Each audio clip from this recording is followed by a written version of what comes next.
Tom Clark's Main Event is a Boink Studios production. And now, on with the show. This is Daddy Show. Step off.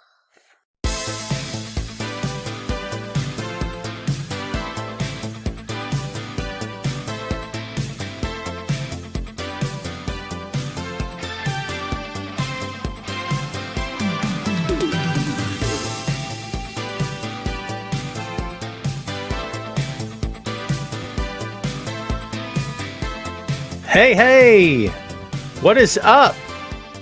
Welcome back to the program, folks. Thank you for tuning in. Ladies and gentlemen, my name is Tom Clark, and this is Tom Clark's Main Event. What's up, kids? Welcome back to the program. Happy Friday to you. How's you and yours doing? Mine and mine's is doing just fine, thank you. We have no grammar to speak of here on the show today. It's been a long week. It's been a good week. It has been a long week, but it's all good, as they say. It's always good, baby. You kidding me? It's always a good day. It's always a good day. Go tell your friends. I'm not going to put the overlay up at the moment because we've got a guest coming up shortly. He is running a bit late, a tad behind, just a scoosh, but we'll put the ticker up there. We're ticking right now. If you're only listening to the audio version of this podcast, man, are you missing out? Because you get missed out on all the bearded glory that is the one and only Tom Clark. I've been doing this since 2014, this little podcast. This is episode number 280. We are 20 weeks away from episode 300. That's right, kids. A milestone for yours truly. Can't wait to get there. We recently celebrated the 100th episode of Tom Clark's 6M podcast. That's movies, music, Marvel, magazines, miniseries, and more. Thank you very much. So, yes, them episodes just keep piling up. How's my hair? Am I good? It's funny because I walk like a mile and a half every morning now trying to get myself active again. And so I take a shower every single morning. I'm going to be straight with you, man. There were some weeks when I would go 2 or 3 days without a shower. Isn't that disgusting? But hey, man. Hey. I'm going nowhere with that. But anyways, I'm fresh and clean now. Outcast would be proud. Let's say hello to the kids that have shown up so far. Eric Jackson, what's going on, my friend? Good to see you. Renato Ramirez Rodriguez, triple R to you. How you doing, my friend? Robbie, what's going on? Double V, Victor Vasquez, good to see you. I know E's not going to be with us. It's E's birthday. So everyone go wish E happy birthday. The other Martinez, Carlos Martinez, has accompanied us here today. Ray all day, what's good, my friend? Good to see you. Will's on time. Saints be praised. Hello, Frank Zane. How are you, my friend? I feel like I should call you Frankie Zane. Is that a thing? Do I know a Frankie Zane like a wrestler? That sounds like a wrestler name. Frankie Zane. Jane, it's been a month of Sundays since you came and watched my show. To be fair, I've not kept a regularly maintained schedule for a long time. Good to see you. Yeah, you're going to Ray says he can't wait to co-host the 300. 300. Hello, Mac. How you doing, my friend? Toby, what's going on? What's good? Good to see you. People are continuing to filter in. Frankie Zane is an old bodybuilder. Is that right? Why did I think it was a pro wrestler? Frankie Zane. It sounds familiar, but I don't think I know it from that. Frankie Zane. I don't know. Good to have you here, Jane, as always. Thank you very much. Ray, butter me up already. Isn't that something? What's up, Choche Vega? What's going on, my friend? Good to see you. Timothy says, what good? What's up with you, my friend? Dude. I heard that Max Caster talking about the Vince McMahon retired. Oh, that's good. That's good stuff. All right, kids, go look this man up, if you will. His name is Breno Royce, professional wrestler. He's on the Facebook, Breno Royce. He will be joining us here very shortly to give us a wrestler's perspective on the business today and also to tell us about his own career, where he came from, where he's at right now, where he's headed in the future. That'll be fun. You guys know that I've had wrestlers on the show here before. I've had, main event level, travel the world, and then I've had guys that are not quite to that level. But we're going to be talking to someone. I think Breno said he's been in the business now for about a year. I thought this would be fun for everybody here, for you guys to ask questions. If any of you have legitimate questions about what it's like to be a working professional wrestler, what it's like to get into the business at the age that he's getting in, and to really apply his craft and to learn his craft as he goes. And I'm anxious to get to the interview. As I said, he is running a bit behind, so everybody please be patient. In the meantime, is there anything you guys and gals want to talk about before we get cranking here today? We're going to go at about an hour, as we usually do. Let's see. Robbie, excuse me, says, well, as of Monday, I'll be as bald as King Kong Bunny and plan to stay that way. They may take my hair. Oh, you're going to do away with it? So funny story. Back in the day when I first got into business, I shaved my head clean, baby. Kojak, that joke's outdated. We'll just call it Vin Diesel. How about that? And I straight razored it and kept it that way for a while. And I only did it because of the gimmick. I just thought it would make me look a lot more intimidating. But turns out when you were as fat as I was, you had like chubby cheeks, like a baby face kind of thing. So I kind of looked menacing, but not really. The only thing menacing about me was the black leather and the black gloves and the black everything. And the fact that I'm 6'3", that's menacing, right? Or at least it was, right? But yeah, the face didn't help my cause any. As is always the case, the face never helps my cause. I got a face made for radio, Jack, but it's all good. Everyone wish E is here. Everyone wish Elvis Martinez a very happy birthday. E, even though you give me grief and you always try to crap and rain on the parade, it's okay. It's all right. Happy birthday to you, my friend. Frank says, if Sasha and Naomi are going to have the titles still when they come out to WWE, I don't know how they're going to handle that. It's going to be interesting to see what's going to happen. I would love to see Tom Clark interview I would love to interview the Rainmaker as well. You're not the only one who'd love to see that. I would love to see that as well. Are you kidding me? Let's see. Yeah, now, boy. Chris says, first time in a few weeks watching you live because I've been uptown where I got the notification. Oh, there you go. Thanks for hanging out, my friend. Always means loads to me when you guys and gals tune in. We're missing some of our regulars. Has anyone seen Shannon in a while? I haven't seen Shannon in a good while. Carlos says, did you hear about the people of TNT are not happy with the viewership of Rampage? It might get cut. I'll believe that when I see it.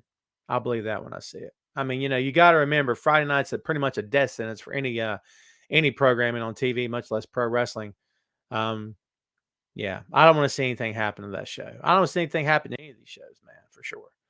Jamie Salmons, welcome back to the show. Regular viewer, thanks for hanging out. Let's say a couple more. I was going to say goodbye as well. That's it. Thanks for tuning in. I'm just teasing.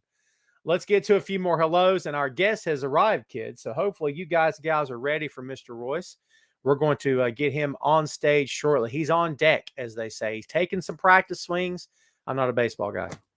Just full disclosure. He's taking some practice swings. He's almost ready. So we'll talk to him in just a scoosh. Keith, what's up, my friend? Whoa, Tim, you said Shannon got a new job and moved back to Missouri. You people know more about each other than I know. My audience knows more about each other than I even know about them. That's how long you kids have been hanging out together, watching my stuff. I appreciate you. You guys are the best, man. Are you kidding me? Someone named Augie Andy is here. Hello, my friend. It's okay. I dig your profile pic. How about that? All right, kids, we're not going to make this gentleman wait any longer. We're going to bring him on the stage now, ladies and gentlemen. If you will, please help me give a very warm welcome to professional wrestler here in the Carolinas, Mr. Breno Royce. Breno, how are you, my friend? Man, thank you for having me. I'm very excited to sit down with you finally. Yes, sir. Thanks for joining us, dude. Breno, these are the kids. Kids, this is Breno. Kids, please make Mr. Royce feel welcome. There you go. Let's see here. Let's get the overlays working here to our advantage and not our disadvantage. We'll get there. And nope. Well, that's kind of working. Let's try that again. It's a background. I have to navigate the menu. As I'm navigating the menu there, Breno, thanks again for joining me, dude. I very much appreciate it. As we get cranking here, before we start fielding questions from the audience, why don't you give the kids here a little bit of your background? When did you come to the great professional pro wrestling? How long you've been doing this? Kind of give us a quick summary of who is Breno Royce. Absolutely. So let's see, from the beginning. I started training to be a professional wrestler when I was 16 years old in the 11th grade. and I haven't ever really stopped training. However, I couldn't just work because I was in college at the time and I was a part of this team to where I could not be like in a different activity where I could get hurt. Hmm. So I could always go train, but I'm always talking to my trainers. I'm like, hey, please don't post any pictures of us training. Like I can't be here. I can't be working shows. Always training, but just could never be seen doing it just because of the contract I had with the college or whatever. And now that I'm out of school now, I have the opportunity to just finally do it. And so this October coming, it'll be a full year working. Nice. You know, we hear things about pro athletes all the time about how they can't get, get any sort of shenanigans in the off season, can't dirt bike, can't bungee jump, can't do certain things because, yeah, that's interesting to hear, man. What is it that drew you to the business? What is it that made you were like, I have to do this? And I don't know if it'll be a singular event or a match or a wrestler, how that works for you. But is there a moment where it clicked for you in your head where you're like, that's it, I'm doing this? So pretty much from the time I was born, I would say like 2, 3 years old. I was born in '97, but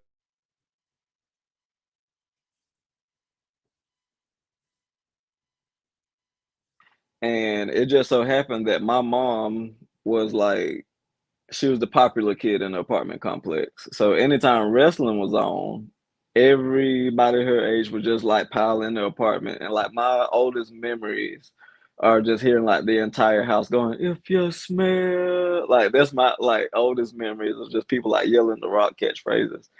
And I would just see her with friends, like this is how they greeted each other with the two sweet things. So that's pretty much just been what I wanted to do since I could got old enough to like see the TV and know what was going on. I was like, cool, like that I'm doing this, no question. That's awesome. I grew up a Jim Crockett kid, so it was the same for me in my house. Except when I was a kid, it was Dusty. Dusty was, the people's champion at that time. You know what I mean? So like, I was talking about baseball earlier. I grew up. It was just me and my mom. We lost my dad at a very early age, right? So like, it was just me and her, and we didn't have money to go to a baseball game. We didn't have money to go, do these expensive things. But we had $5 to go to a wrestling show. I mean, who didn't at that time? So like, my dad was very much a pro wrestling fan, so it got me into being a pro wrestling fan. So I stuck with it for years and years and years. Started writing about the business around the year 2010, writing online for several different online publications. Got into the business around the year 2000. So yeah, it's dude, and you can testify to this with everybody watching. Once you get the itch, you've got it. And like Oh, for sure, for once you sure. start chasing that dream, man, who do you model yourself after? I mean, The Rock would be an easy answer, and if that's the answer, it's fine. But is there anybody else that you sort of take inspiration from now that you're actually in the ring working? Oh, for sure. So when I was younger, like first starting to train, of course, it was like the more polarizing figures in like WWE, like for sure The Rock, your Edges, you're just cool guys. But as I got a little bit further into training, like third, fourth year, I really started to like just care more about like the in-ring style, and I got way interested in like European wrestling, Japanese wrestling. So like my Zack Sabre Juniors, my Fit Finleys, Lord Steven Regal, like the Benoits, the Malenkos, like the guys who could really get in there and go. That's interesting. I love me some Zack Sabre Jr., man. He is, I mean, he's one of the best working right now, without a doubt. So Without a like a doubt. little like running joke between me and my manager Michael King, like I'm like Black Sabre Jr. Dude, that's awesome. I love that. Are you kidding me? You got to put that on a t-shirt. Are you kidding? That's great. That's really good. Um, yeah, man, he's so good. I would say he's underrated, but I don't know if he's underrated. I think people pretty much give him his props these days, and they should. Yeah, I feel like more so than just him being underrated. I feel like the style he works is underrated. I agree with that. And not for nothing, kids. If you're used to the flash bang pow cartoon wrestling that some companies give you, you may not have the patience for a Zack Sabre Jr. match, but that's no excuse to not watch because the guy is phenomenal. Let's see. Ron Emerson has checked in. What's up, Ron? How you doing, my friend? Good to see you. Mr. Consigliere, yes, sir. There we go. We're getting a few. Everyone's saying hello to you, so that's cool. We've got, and you may have already answered this already, but we're going to hit you with this. This is Ray Dean. We call him Ray all day. He's a loyal viewer. Ray says, "Who are some wrestlers you admire, and what style of wrestling do you do? More Oh, this my Adam rope Cole dude. rope stuff or mat work? Also, yeah, that's the yeah." He Ray is Adam Cole for life. Okay, just so Okay, you know, I love massive Adam Adam Cole Cole. fan. There you go. So my guys that I would say I model myself after, like I take a little bit and piece from everybody's game for sure. Ric Flair. And you'll see that more so in my out of ring stuff. Like if you see my promos and you see the kind of stuff I'm wearing and how I'm speaking, very much Ric Flair. I love Nick Aldis from the NWA. Oh yeah, And that's really where I get my moniker, the Rolls Royce of wrestling from, because Nick is the national treasure. So yes, I saw him and I wanted something luxurious, something tough, and something that I haven't seen a lot of. So the Rolls Royce just fit, and that kind of was inspired by Nick Aldis. Pete Dunne for sure, Zack Sabre Jr. for sure. I really love Kyle O'Reilly, good and I'm stuff. trying not to leave anybody out. Uh, Got to throw Malenko on there again. Oh yeah, and I love that you mentioned all this. He is a class act. Yes, Um, sir. if you've ever seen anybody go at him on Twitter, he never stoops to their level. He doesn't have to. Like he's class act all the way, man. I mean, good stuff. So we talked a little bit about characters. So that's basically where that comes from. You would say it's a combination of Aldis, maybe Flair. Is there anything outside of the pro wrestling world that you might look at? I know the other forms of entertainment, anything you might take here or there, or do you tend to do that maybe subconsciously sometimes? Oh, absolutely. I do it on purpose.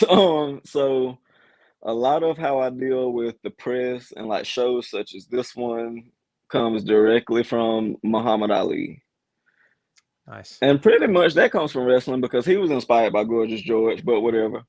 He was. So Muhammad Ali, by the time he died at his funeral, they had to have it in an arena. Mm-hmm. There were religious leaders from different religions, like there were comedians, there were entertainers, there were athletes. Like he was universally loved because he knew that he could get people's attention by manipulating media. That was his medium. And I really just admire that he pretty much just understood business. He knew if I get on this talk show that plays during this time of the day and I piss off these amount of people, they're gonna come see me fight. And if I brag about being undefeated and I piss off this dude, they're gonna come see me. So eventually they can see somebody whoop me. But it's not gonna happen because I'm Muhammad Ali. Like he got it. And he picked up quicker than a lot of athletes did. Like nobody was doing that in the 60s. 100%. And I mentioned Dusty before. Dusty had a way of talking them into the building. Oh yeah. You go Yeah. back and watch Dusty's promos, and you're going to do one of two things. You're going to jump up and scream and want to punch the wall. You're going to come off your couch. You're going to go buy a ticket. I mean, it's the effect he had on you. Ali had the same effect. And like you said, just by making people mad, he had the ability to talk people into the building. That's what a legend he is, man. And honestly, not for nothing, I would put Ali and Dusty side by side for their chosen professions. I don't know if you can make a lot of difference there, honestly. I can see that Robbie's, for sure. I agree. yeah, I mean, Dusty was in a league of his own in pro wrestling, no doubt. Robbie says, Mr. Royce, in the era of so many stories of school shootings by kids these days, if you were asked to give a motivational speech to give your story of how you wanted to be a wrestler, what other words of wisdom would you give to students who feel like outcasts? That was going dark for a second, but I like how you wrapped it up, Robbie. That's a good question. I mean, what would be your message? And that kind of feels like a last question of the interview kind of thing. I don't mean it to, So but that's actually a very good question because I am a teacher. I teach at James F. Burns, and I just nice. left practice. And pretty much the way, and we'll get into it later, but the way I approach wrestling itself, just like the moves themselves, the way I approach my interviews and just my character and approach is because I did feel like an outcast, and like because I still do feel like an outcast. But I know that if I go ahead and do what I need to do now, it'll make people who felt like me that are coming after me, they'll feel more comfortable to step on into that space where they feel like they need to be.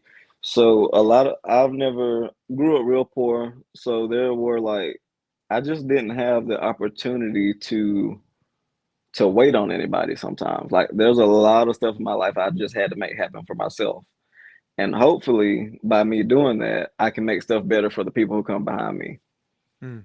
That's a great attitude, man. And honestly, we're very similar in that regard because you know, we could probably have very similar stories as growing up, and you know, my mom did the best she could. Don't misunderstand me, kids, but we had an empty refrigerator a lot of days. I'm just saying, and it wasn't Oh yeah, because for sure. you know what I mean. Like it wasn't because she didn't want to put anything in there, but it's like we're still 5 days away from payday.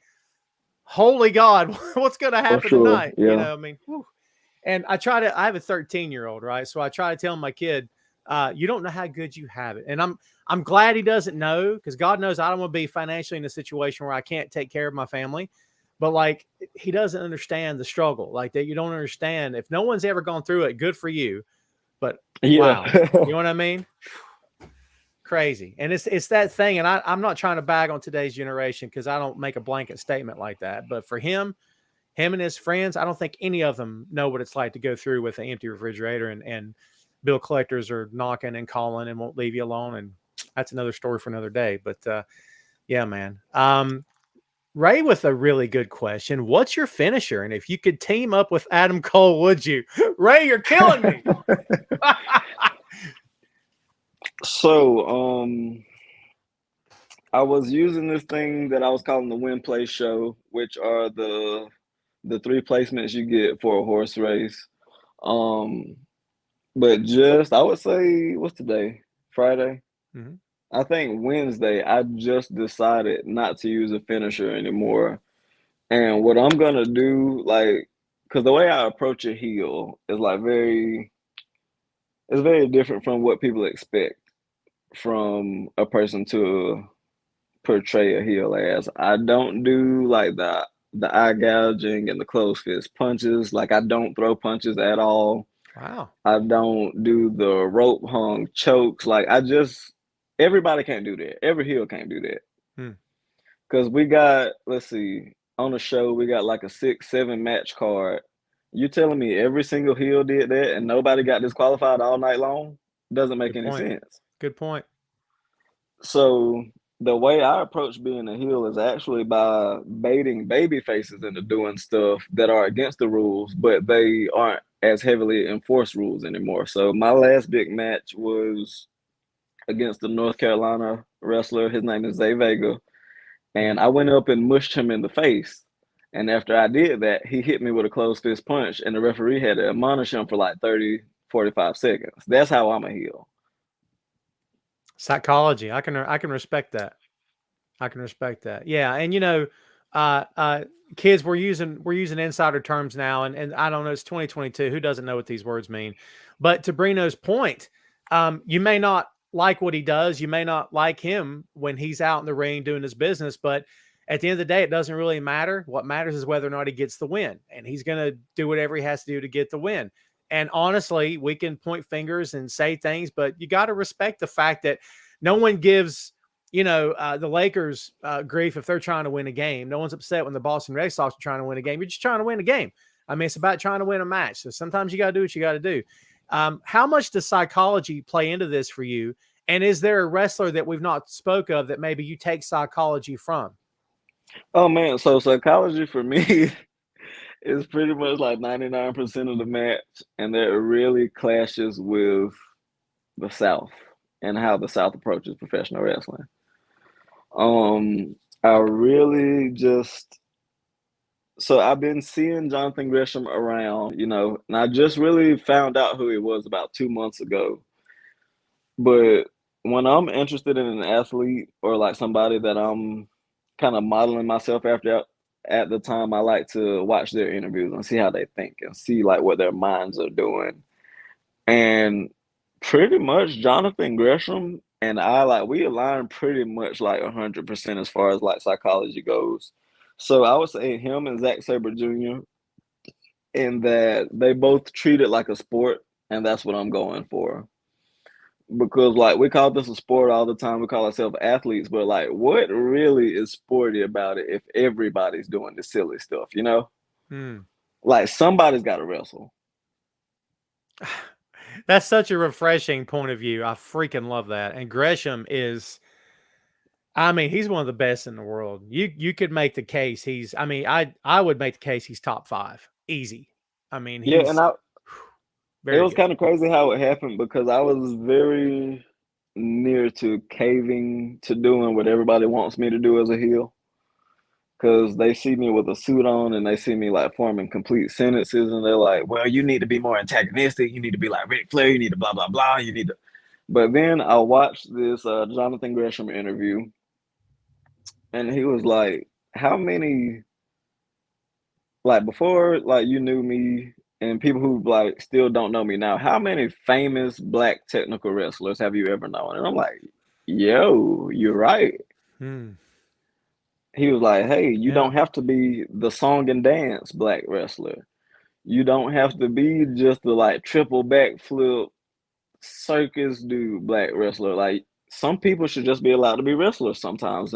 And like I think we are a lot of times expected to go the song and dance route, the comedy route, the but you don't see any just like genuine badass technical black wrestlers. So I kind of feel like now I almost have like a responsibility to stick to it. So like whoever comes up after me, be like, yo, I just want to wrestle, you know? Yeah, and honestly, I'm through my head. I'm sure there are, but in my head, I'm trying to think on the main stage who we talking about. I mean, you could make the case that Swerve Scott. Swerve Scott's got great game, but he's very entertainment. He's got the flair, and that's fine. Keith Lee, he's a hoss. Is he Yeah. technical? You know, I mean, no, I see where you're coming from. My second podcast is the 6M podcast, cheap plug, kids. And it's movies, music, Marvel magazines, miniseries, and more. And we've done wrestling on there, but we do a lot of other stuff too. And I record most of the time. My co-host, he lives in Chicago. His name is Phil Lindsay. He also writes for Bleacher Report. And Phil's African American, and we've had long conversations on podcasts and off mic about how things are in the business. And we were actually talking last night because we did Unbreakable. We reviewed the movie Unbreakable. Okay. And we were talking about an example of how things are in the business and how Crime Time back in the day was funny. They were from the hoods and they dressed thug and they had the big chains and they were stealing and all this other stuff. And you could make the case of, well, Tom, what's the problem? They're on TV every week. They're I selling was about to say, like, merch. I felt bad about that as a kid. Like that was See, there you go. embarrassing as a kid. Great. See, that's great feedback. That's feedback you don't get from a white dude. That's excellent feedback. Like that And was like these guys are probably on TV more than any other black talent at the time. And they're doing like the stereotypically black stuff. Like, can we not just be like wrestlers, you know? That yeah, was a bit like I would always snap away from like Raw or whatever show they were on whenever they came on. Like it was embarrassing. see, that's a valid point. We were talking about this, and Phil's point was, he's like, you're right. And look who was across the ring was John Cena, who was running essentially the same gimmick, but he's the top guy. And I'm like, Yeah. when you hear it put certain way, you're like, all right, I totally get it. And like, again, from my chair, I would always, and I wasn't defending Vince, but I would always come back with, they're on TV every week. They're selling merch. They're getting paid, hopefully very well. But then it's like, yeah, but you're missing the big picture. You're missing the picture of why can't they just be wrestlers? It's an Yeah, excellent point. and I see the same thing with the Usos because these guys are Mm, Samoan, but they talk like us. yeah. They move like us, they act like us as heels because when you're trying to be a heel, you're trying to be threatening. You're trying to be what people fear. And in society, what do we fear here? Like as far as demographics. So they emulate that now and they're good heels because they're acting like how people expect black people to act. Mm, that's a good point. Do you consider that appropriation? Do you look at it that Um like that or no? it's real difficult in wrestling. I've definitely thought about it for sure, but I don't know. It's a very slippery slope. I don't think they are doing it in a disrespectful manner, Right, right. but they are definitely, just like you were saying with like John Cena, they are definitely being put in a place position for something that we have to not do or we have to act other than. You know what I mean? Yeah. Yeah. I mean, it's, if we go that far, kids, you could say, is Eddie Kingston doing it? Yeah, but Eddie's real. Like what you see Yeah. Eddie wearing is that's what he wears when he's not in the ring. It's how he talks when he's not on camera. Eddie's real. That's him. Like you could make the case, and I don't know the answer to this. What was John wearing when he got to the arena back in the day? Was he maxed out in the gear or was he wearing slacks? I mean, I don't know the answer to that. If that's how he really dresses now, how he dressed then, okay, that's John Cena. Who cares how he dresses? But if he's not, then maybe that starts to feel just a little bit weird. You know what I mean? So I think there's a good point to be had there. Tim says, Mr. Royce, I'm a diehard AEW fan, and my question is, which AEW superstar is very underrated to you that which people don't talk about, and what's your take on Jade Cargill? Let's see, underrated. Just because I'm like a super duper crazy like Kyle O'Reilly fan, anywhere he goes, I'm gonna think he's underrated just because he's my favorite. Let's see. I'm gonna come back to that one and I'm gonna jump on Jade Cargill. I feel like she gets a lot of undue hate. I don't ever see her in the ring, and she was worse than the last time she was in the ring. Hmm. I see that like for sure she's a star. Like she has the look, she has the ability, and I think she gets better just like pretty much every time. And then when people are like saying whatever they're saying to her on Twitter, on Facebook, whatever, like they're getting worked. That's the gimmick. Like I feel like anytime you go at a wrestler for something they're doing on screen, it's like you don't think the back office approved this first? Like you're getting worked by the product they pay her to put out. I think she is phenomenal. I mean, I feel like she's for sure like a draw. And then you don't see black women portrayed how they want to be portrayed in professional wrestling a lot. So for sure there are like little black and brown kids everywhere looking at Jade Cargill as like a role model. So that's always good. Yeah, she's come a long way. I mean, there's still moments in the ring that it's awkward, and there's moments when Yeah. I feel like she gets lost. And I mean, and you know how things work. I mean, you have to, if losing your place is a death sentence. I mean, if you forget certain things, and I'm not going to let cow the bag here, but if you forget certain things, it's a bad day. But like I see glimpses of that with her. Now it has gotten a lot better, and honestly, in I was her gonna defense, she's had to learn everything on live TV. Brino, that's a big deal. Yeah, and then to that point, every wrestler that's not a veteran is gonna have that time because if a vet messes up, they'll just make it look like they messed up on person, on purpose, and they'll just cover that up and like keep working. And that's not something a person who's new can just do. Like that's gonna come with time. I still do that. Hmm. It's just all like a matter of finding your groove and knowing like what would your character do in this situation. Hmm. Like, how would you really react to this in real time? Good point. Yeah. Let's see. Robbie says, I agree. JYD and Coca Beware were more comedy than technical. Rocky Johnson was more technical, but Rocky was Showtime also. Rocky Johnson was. I Yeah, mean, yeah, for sure. and honestly, JYD sold more tickets than probably, no disrespect to Rocky and Coco. I mean, JYD sold more tickets than both those guys combined because he had the Showtime factor. He was, I mean, ask everybody what He's the happened to Mid man. He's South. the man. What happened to Miss South when JYD left? It went in the hole. I mean, they lost a ton of money when he left, went WWE. I mean, there's a prime example of how over he was. So there you go. There you go. Gary Benfield is watching, kids, the owner, promoter of High Velocity Wrestling. You got a show to talk about coming up on August 27th with HVW Inferno. Let's talk about Inferno a little bit. Talk about HVW a little bit. Yes, sir. So, I actually just had the pleasure of meeting Mr. Benfield, I want to say 2 weeks ago at AWL down in Welford at Jimmy Ward's place. I'm gonna be there on the 27th, wrestling Kay Holiday. Just like we were talking about earlier, Kay is one of those more fast-paced, uh, hybrid style wrestlers, and I'm very much looking to slow him down and tie him up. Oh, well, there you go. See, it's okay to build hype for a match, kids. Nothing wrong with that at all. Um, yeah, Inferno is going to be a fun night. That's going to be a quite the show to get into for sure.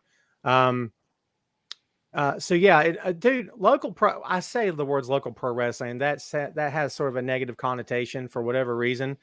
But in terms of it being local events and shows that you're getting involved with, I mean, how has it been so far with you sort of cutting your teeth?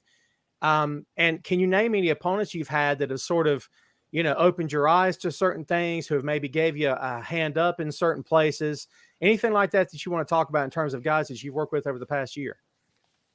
Okay, yeah. So I would say last September, I was able to work Ricky Morton in a tag match, Nice. and me being just like the young kid, the Brazilian Jiu-Jitsu, Greco-Roman wrestling, I went in thinking to wrestle, right? Right. And I went to wrestle Ricky. Ricky did not like that at all. And then we got back behind the curtain, and another guy on the show pulled me aside. He was like, "Dude, what the hell are you doing?" He was like, "You went out there trying to record, like this is you're out there with Ricky. You're just like playing Ricky Morton's greatest hits, like right now. You're not out there to compete and do all this stuff." So I really treat every match as if like I want to win it. And apparently that was something I shouldn't have done at the time. I was supposed to just like, be a supporting cast member, and that's when I really had to just start looking at it differently of like, okay, what's my role in this match? What am I here to do type thing. Right. He's such a legend. And we had the opportunity to do some things with him back in when I first got into the business. We were running a little show in Lenore, and we had Ricky up just about every weekend. It was a long time before we actually got Robert up, because that at that time he and Robert weren't barely talking anymore. They'd had some kind of falling out or whatever, and they've been offenses since then, of course. But we had Ricky up almost every weekend, and just being in the locker room, listening to that guy talk, and you hear those stories all the time about being around veterans that had something to say, and you could always tell when the veterans in the locker room, because like everybody's sitting in folding chairs around that guy as he's sort of, Yeah, telling stories and taking everybody to school. I mean, you can't buy that, man. I mean, that kind of stuff, you just got to hope you end up in the locker room with oh, somebody as for sure, talented as for he sure. is. And then to that Um, point, I guess there will be like vets in the business who won't have the most positive things to say. So a lot of times a good skill to develop is figuring out what they said and then pulling the positives out of that. right. Because you will expect, like, you hear the name and you associate that name with, oh, that's the person from blah blah blah. This is going to be the greatest experience of my life, blah blah blah. And you meet them and it's not like that, and you end up Right. getting Yeah. crushed. Like, don't meet your heroes, that type Don't, thing. yeah, it's true. So you really gotta develop the skill of trying to figure out what you can still take out of what they said. Yeah, I mean, yeah, you're right. Don't meet your heroes, because sometimes it doesn't work out too well. Like, I've heard things about Flair over the years. I've heard people say they met him and he was a jerk, and I have a friend who met him and he was a nice guy. So I honestly, I think a lot of it depends on what day do you catch them, what kind of mood are they in. Punk, I How mean, the many? same thing I was as about to say for Flair, probably how many drinks he done had. that's a good point too. And we've heard the stories about Punk also, where people talk about Punk was a jerk, and Punk fires back with, yeah, but you bothered me in the middle of dinner with my wife. I'm not going to give you an autograph when I'm standing in line to get a cheeseburger or something else. What are you talking about? So you got to know when to pick them. You got to know when to ask somebody for something, and please and thank you go a long way as well. For sure. So Ron says, I can't wait to hear Tom do commentary for your match with Kay Holiday. It's going to be a fun match, man. I enjoy calling I think it'll be HVW for fun for sure. me. Kay's a very talented guy, man, for sure. And I know you are as well. It's gonna be fun to watch. Let's see here. Let's see. Ray says, in my opinion, WWE usually has African Americans dance or being a thug. I agree. What about that tag team with Cole? He never got his answer whether or not you tag team with Adam Cole.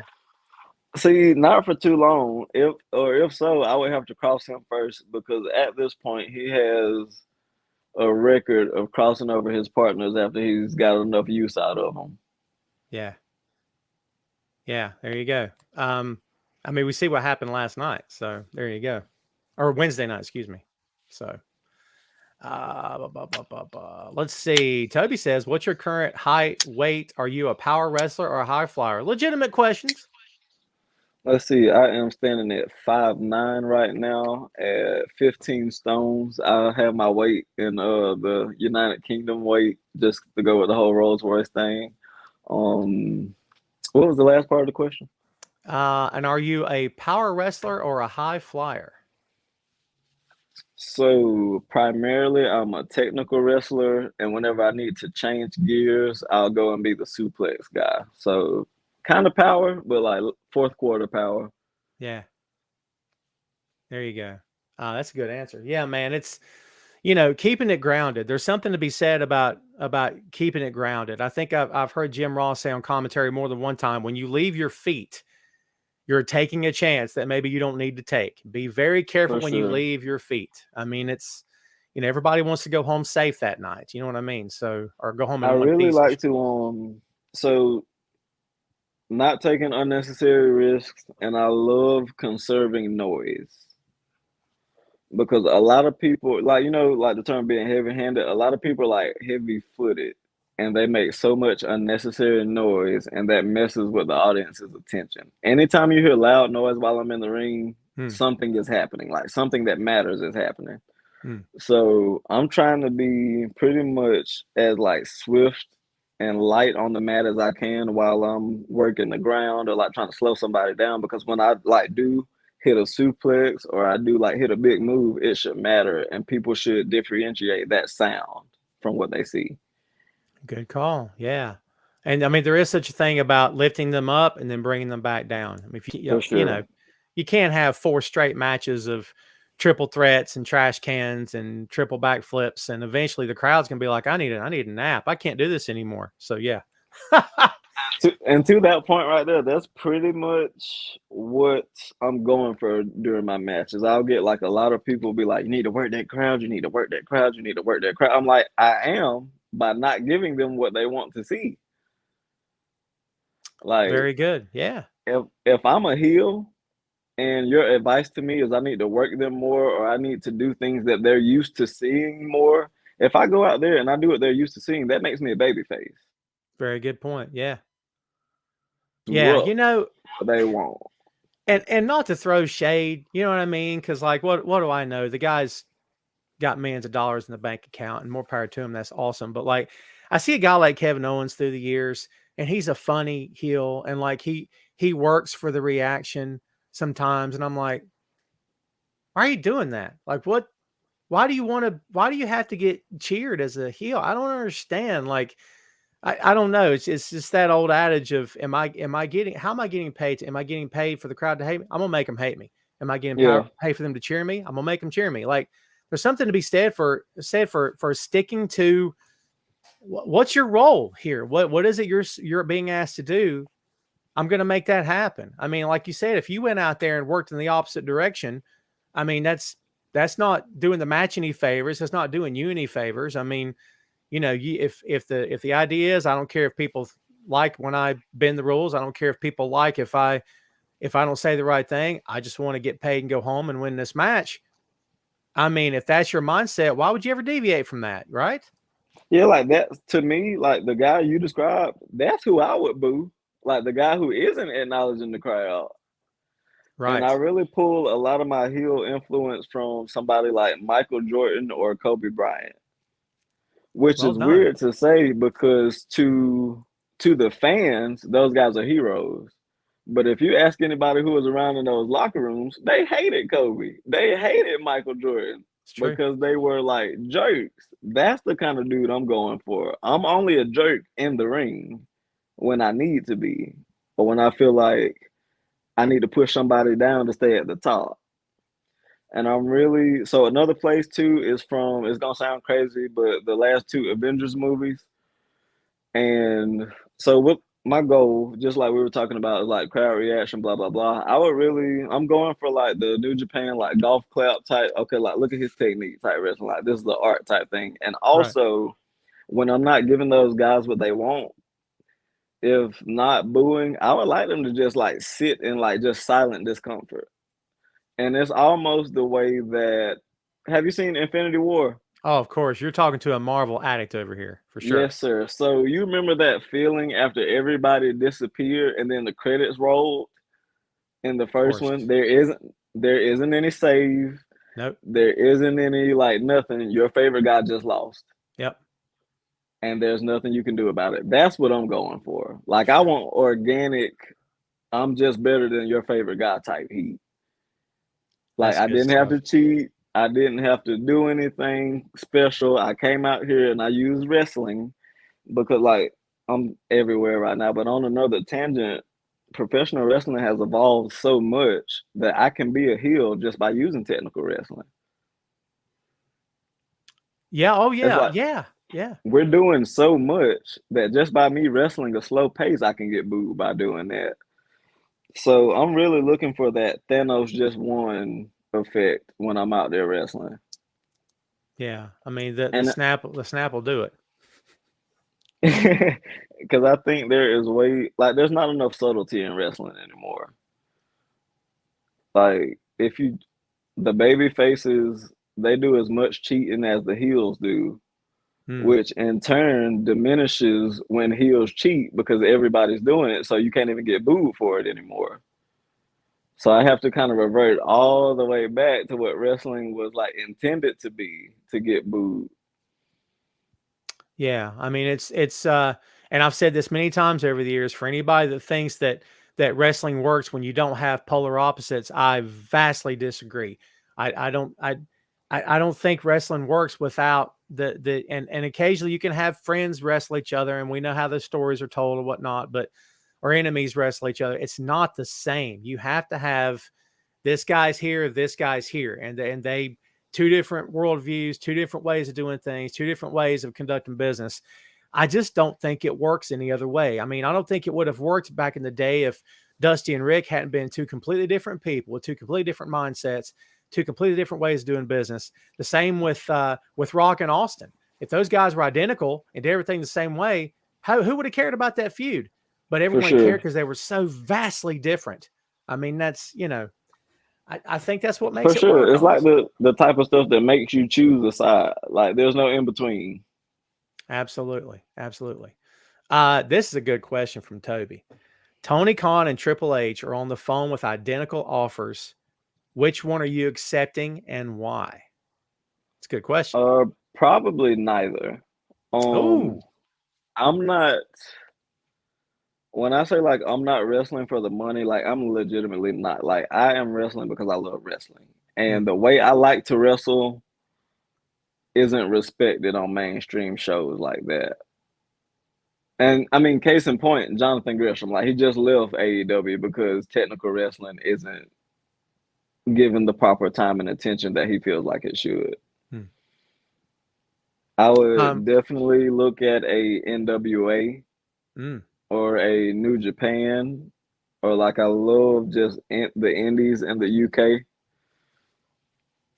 So that I was going to hit you with this eventually, but I'll hit you with it now since we're going there. What do you have immediate goals? And if so, what are they? And do you have long-term goals? And if so, what are those?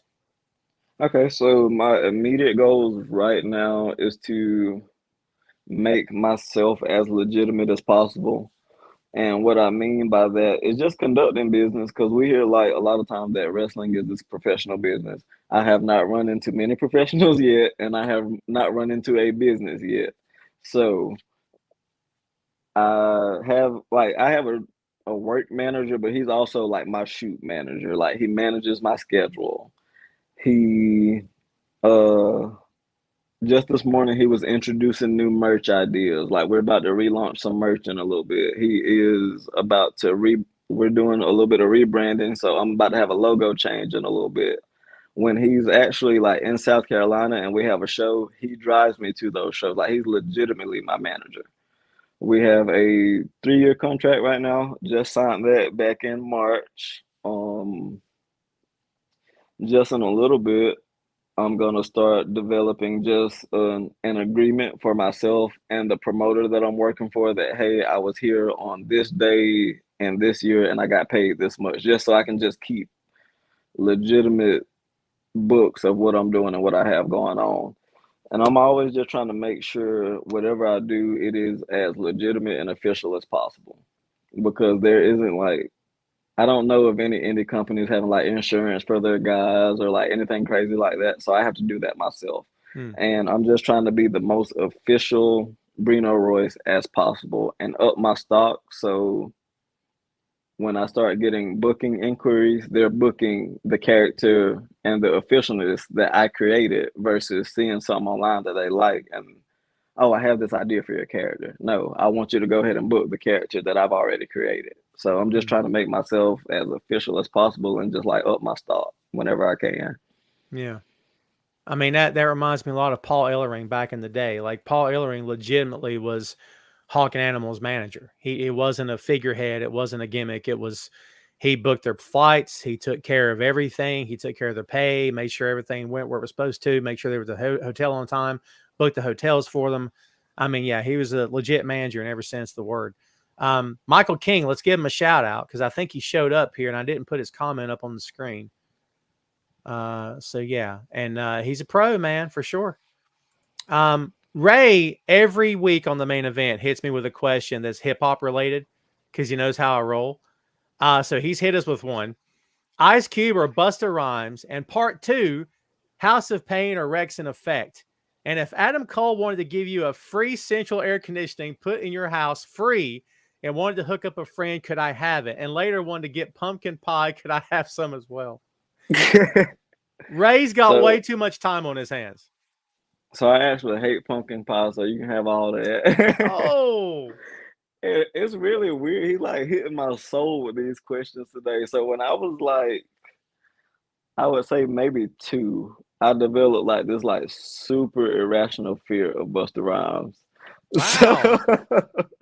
Was it the video because he was all up in your face? Is that what it was? Yeah, it was that. It was one of those videos, and he had just like a bunch of face paint on. And as a kid, I was That's not right. messing with it. You know which one I'm talking about? Yeah. Put your hands where my eyes can see. Is that what was a woo-ha? Yeah. Yeah, like I was not messing with that at all as a kid. So I've been like pretty much like just trembling in fear of him ever since then. Wow. So Ice Cube easy. This dude been watching me. Who is this, Ray? Ray's awesome. He'll be your fan for life, man. I'm telling you. I gotta go. I like Ice Cube a lot, but I gotta go with Busta, man. He's just so energetic and so different. When he first hit, he was the most different rapper in the game. I mean, he was just had his own style, sure. And I respect that. And for me, I mean, I don't know. House of Pain Rex. I don't know. That'd be tough. House of Pain Rex-N-Effect. Maybe Rex-N-Effect. Maybe. And yes, of course, Ray, you can have essential air and get pumpkin pie as well. He outdoes himself every week. He spends 6 days getting ready to ask questions, and then he hits me with something out of the blue. So there you go. Yeah. If you're on any podcasts on this channel on Facebook, he'll be watching, I promise, and he'll hit you with that question or a No, question. you see, I recognized him. I was like, was that the Adam Cole dude? His reputation precedes him. Robbie says, Mr. Royce, some wrestlers have lines they will or will not cross in wrestling, like won't wrestle women or talk about opponent's family when they get the mic or won't take chair shots. What will you do or not do as a wrestler? That's an excellent question. So for sure, I won't wrestle women. I just won't, because I'm approaching this from this is a sport aspect, you know. A really interesting one that I've never really put words to, but that I just refuse to do. I'm not yelling ever in promos, just because one, everybody's doing it. Two, from my character standpoint, I have this wealth, these resources, this knowledge. I'm in control. Why do I need to yell? And I Good think a point. lot of people don't take account into their character and how would their character react to this specific situation. It's just, okay, I got to cut a promo. I'm going to yell. I'm going to give you the address of this place. And I'm about to talk about my opponent's mama real quick. Like, what would your character actually do? So you'll see a lot of my promos are from like a boardroom office. I'm chilling in the AC, got like professional lighting set up. What am I mad about? I'm not about to yell. I'm in control. That reminds me of a great Ole Anderson promo from back in the day when he's Bob Caudle standing next to him and he's talking about Dustin. He goes, "I'm not going to yell. I'm not going to holler. All I'm going to tell you is we're going to hurt you. We're going to hurt you real bad." And I thought that's scarier to me than the guy screaming and pointing his finger. Yes, that right there. And another inspiration was Jake the Snake. Oh, Like when he classic. spoke, you just had to like lean in and listen. Like he's not yelling at you, but you just got to shut up and like Yeah. listen. And that's what I'm going for. Like, why do I need to Yeah. yell if I have a microphone? You should That's just shut up. that's more unsettling to me than anything else. If you had said you'd work a woman, that would have been fine. But I respect the fact that you said you wouldn't. I'm really weird about that, and I believe women deserve as high of a place on the card, depending on how talented as they are. I mean, Oh, if for they've sure, worked, for you sure. know what I mean. I have no problem with women main eventing a card. We had in HEW women main event the card over men because they earned it and they deserved it.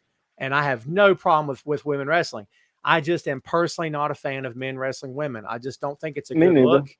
You know, like I said, I've got a 13-year-old son and I've wisened him up to a lot of this stuff, you know, but you're still making contact. I don't need my kid thinking it's okay to slap a woman. I don't need him For thinking sure. that. You know, it's weird to me. So I don't know. Maybe that's That old fashioned. th- that right there, and just like the whole like my gimmick is pretty much practicality. Mm, So I'm a Greco-Roman wrestler, Brazilian Jiu-Jitsu, and I also train Muay Thai. If nice. I'm a heel, I shouldn't really have to cheat. Like I have these different tools. Like I can pretty much do what I want with you and have my way. I shouldn't have to cheat, you know? So, Good point. and I have a hard enough time feeling like it's hard to like have that legit like shoot background and make wrestling men make sense Mm, and struggling with them make sense, you know? So I wouldn't, I definitely wouldn't be able to just make it happen with like, and I'm not gonna say just a woman in general, but like somebody who is like that much smaller than me in mass or not that much strong. Like if I elbow you or forearm you, you should go to sleep, period. yeah. Yeah. Like there shouldn't be a match. Like, Yeah. And honestly, that would go if you were wrestling a cruiserweight who's a buck 20. I mean, yeah, if you for hit him sure. hard enough, he should be asleep. You're right. Like yeah. And I that's don't, why closed fist punches in general don't make sense to me in wrestling. If everybody wrestles, sure, we can get different outcomes and we can get upsets and we can get surprised. But after you get hit so many times in the face, you're not swollen up, you're not bleeding, nobody's knocked out. Like this, it gets silly real quick. yeah, yeah. You're not leaving DNA behind, as Jim Ross would say. Yeah, Yeah, yeah. so another thing I do when I come out to the ring, I have a personal cut man, and he'll go ahead and like vaz up my cheeks and my eyebrows and stuff because That's I'm trying to make sense of great. this.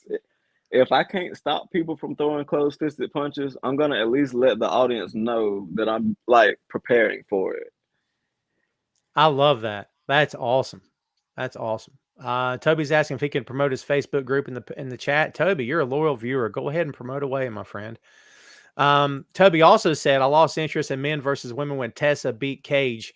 Yeah, I watched that match and 20 seconds in, I'm like, this is not good. This is not a good match. I mean, it's man, yikes. Yikes. Look, Yeah, just about anybody beating Cage, like let's anybody's like he's crazy big. yeah, unless you're Brody King. I mean, it's, anybody pinning him clean. There's a problem with that, in my opinion. I mean, I don't get that. Yeah, I do believe it hurts. And Chris came back with, I dislike promos about family members. I am back and forth on that. Like a lot of people, and I mentioned Punk earlier. A lot of people had a problem when Punk did the urn when Paul Bearer passed away. A lot of people had a problem when Orton said Eddie Guerrero's in hell. Christian talking about Jungle Boy's dad, Luke Perry. My response to that is if the family signs off on it with the understanding of we're not talking about the man, we're talking about the character.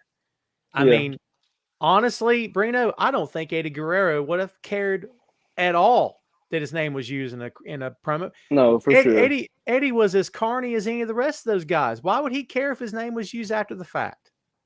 Yeah, for sure. You know? Just like you were saying, like as long as it's within good taste and it's not a shoot, like people know it's gonna happen before it happens, I'm okay with that. I think a lot of Nathan, times that's the thing that happens is that professional wrestling online gets real weird yeah, because some guy will say something like crazy out of the blue, and then when the guy reacts to it, he'll message and be like, "Oh, bro, I was just working you." Well, it's not a work because you didn't tell me. What makes right. it a work is both parties knowing about it. Yeah, exactly. Yeah. Nathan Workman is my producer here on the show. You're right. Eddie would have loved it. And that's a good point. I've told the story before. I've been in locker rooms before where somebody will show up and all week on Facebook or Twitter, they've been going at each other, but one of them didn't know what was going on. So I've been in heated moments where the guys come up to him and said, "Do we have a problem, dude?" And the other guy's like, "No, why would we have a problem? This was all for the match." He's like, "You didn't tell me it was for a match." You know what I mean? So like, I don't know. But digital media, and trust me, dude, my shoot job, I'm a social media manager for a company. That's my full-time shoot job. So like I get it. Sometimes you'll read a comment or a tweet and you're like, what did that supposed to mean? You got to Yeah, take a for step sure. back and say, wait a minute, maybe he didn't mean it that way. So like, it's hard to know sometimes, man, honestly. Let's see. Yeah. Nathan says, yeah, because this was about Dominic being Eddie's kid and not Ray's kid. People are Hey, still talking about that. have you seen Dominic with the mullet? That's a good point, actually. Yeah. Hey, have you seen? Yeah. I'm your pappy. They need to bring that shirt back. I'm your pappy. Yeah. That's good stuff. Yeah. I just think people get all up in their feelings about their favorite wrestlers, and I completely understand that. Some stuff I look back at it and I say, did we need to do that? But look, this as well as anybody else. You know this more so because you're actually in it. It's all subjective, dude. Like For sure. what you liked as a kid, your buddy may not have liked. What I like, maybe this guy over here thinks is ridiculous. I mean, and I've made this comment so many times, and I don't know why some people don't get it. I'll never understand why people don't get it. We're not talking about stats in the NBA. We're not talking about free throw percentage or field goal percentage or who can shoot from the key. We're not talking about any of that where it's honest to God, concrete stats on paper. You can't argue with numbers, period. We're talking about, well, I like him. Well, you shouldn't because you ought to like him. That's your opinion, man. You know what I mean? Yeah. I don't understand. People get so bent out of shape over that. It's crazy. Wilf, you've put this question up a couple times, but I don't know if I want to put it up there. Has Brino ever got hurt or hurt someone? I mean, I'll let you answer that how you want to. Have you had any injuries? And unless you don't want to talk about it, has there been anything happen in a match that you didn't expect that maybe someone came out of it limping or hurt, or hopefully not is the answer, but have you got anything for that? They are just like at my neck today. So I'm actually walking off a little ankle injury that happened about 3 weeks ago now. Oh, It's getting better, but I wrestled Lucky Ali on it last Friday night. Leaving in crutches, the whole nine, like all that. Last year when I first started, there was a miscommunication between me and a guy who I wasn't supposed to be in the ring with. oh, And I ended up making contact on a kick that he wasn't used to yet.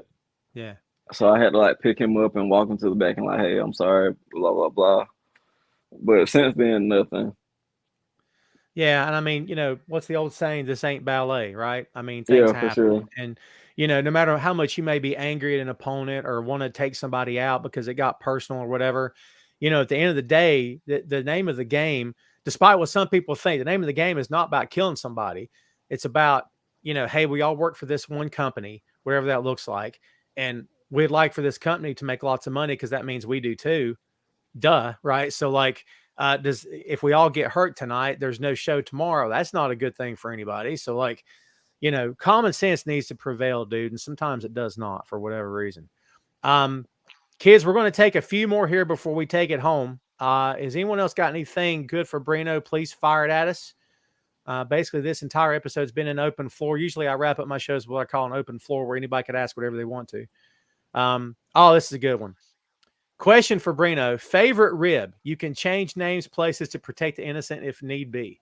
That's a good question. Do you get into that? Do you rib people or get ribbed all that much? I do not. That's No? I show up, I wrestle who I'm supposed to wrestle, I get paid.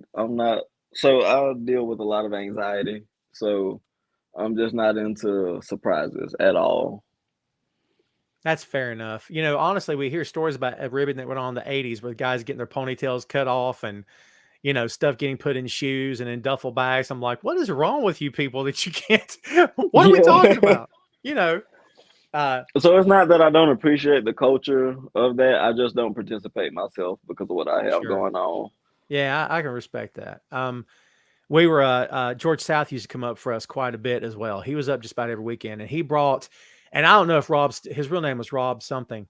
Mass Superstar number 2 was his gimmick. Big guy. He was probably 6'5", 6'6", 320 pounds, big dude.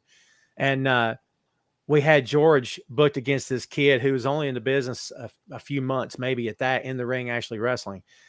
And backstage, Rob gets a hold of this kid, and he's a little nervous about wrestling George, and he says, "Well, I'll tell you something George loves. When they ring the bell, George spends the first 10 minutes of every match jawing at the crowd. George's matches go 20 minutes, but 10 of those minutes are jawing at the crowd before he even makes contact with his opponent, right? He's been doing it for years. And Rob tells him after the bell rings, just go up when George's back is turned and grab his arm for an arm bar. He likes when you put yourself out there and really take charge. He'll work off that." And he's like, "You sure?" And I wasn't privy to this because I would have said, "George, don't, oh my God, don't go out there and grab George South. Have you lost your mind?" But he did it. And George South's doing his thing with the crowd, and he feels his arm get pulled on, and he put that kid on the mat, dude. And it was not pretty from that point on. He didn't kill him or anything. Man.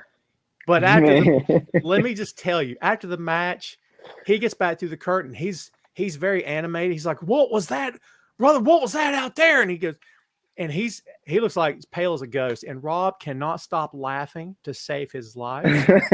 He had to get in between them. He said, "Please don't get mad." I said, "I did it. It's all my fault." And I'm like, that kind of stuff. I saw things like that happen, but it was never anything too drastic. Do you know what I mean? So Yeah, for sure. yeah, it's crazy. Let's see. A couple more kids and we're going to take it home. Ron says, "What's your after? That's a good question. Do you have an after match See, here ritual?" we go. So I like to get undressed out of my wrestling gear. Sometimes I won't make it out of my gear, but if Ron is usually there, him, Mike, a few other friends, we'll sit around and just have a cigar and we'll discuss some new business for like future shows or like the next show at this place. We just like to sit down, talk about what we like, what we didn't like, what we can do better, and just like we get a good chunk of business done over a cigar.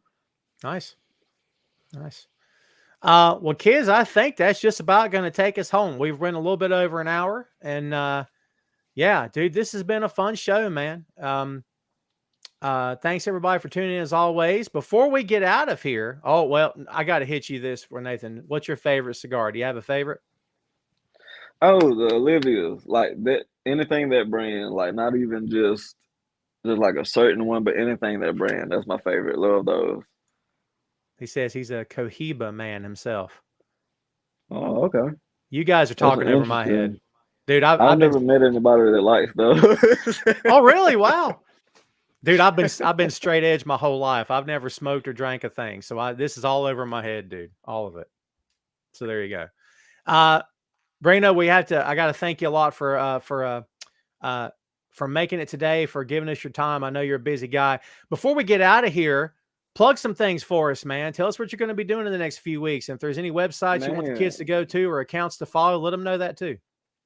Yes, sir. So this Sunday we got Pro Wrestling Savage going on up in Charlotte. That's Thomas Scott's promotion. You'll see me there in action on the 27th of August. As we talked about, we got Viper Show at HBW. I got K Holiday. Let's see, for merch, we can go to theke.com. That's King Enterprises. You can get merch from myself or any other athlete we got signed under King Enterprises right now. And that's everything I got to plug. Cool. Well, dude, support technical wrestling, please. Oh, absolutely. Support pro wrestling, period, kids. Go out and watch some shows this weekend. Watch it on TV. Just absorb everything you can. You'll find something you love out there, I promise you. Breno, thanks again for hanging out with us, man. I appreciate you, man. We'll have to have you back on again sometime soon, dude. Maybe after I whoop K Holiday, that'll be a good one. That's a good response. Sit tight with us just for a second, Breno. I appreciate you. Hold tight. All right, kids, there you go. That's Breno Royce. I got to thank everybody for tuning in as always. Thanks for giving us your time. Remember to go and subscribe to Tom Clark's 6M podcast. New episodes drop every Tuesday. This past Tuesday, we put out, what did we put out this past Tuesday? I'm drawing a blank. Con Air was last week. This past Tuesday was, I'm drawing a blank. That shows you how much I do these episodes. I don't remember. It was Dick Tracy. That's it. See, I don't forget stuff that much, but it's all right. Thanks again, kids, for watching. We appreciate you. Everybody have a great week, okay? We'll see you. We should be back next Friday. If anything changes, I'll let you know. But yeah, thanks again, folks. We'll see you again. Have a good rest of your week and a great weekend and a great next week. We'll see you soon.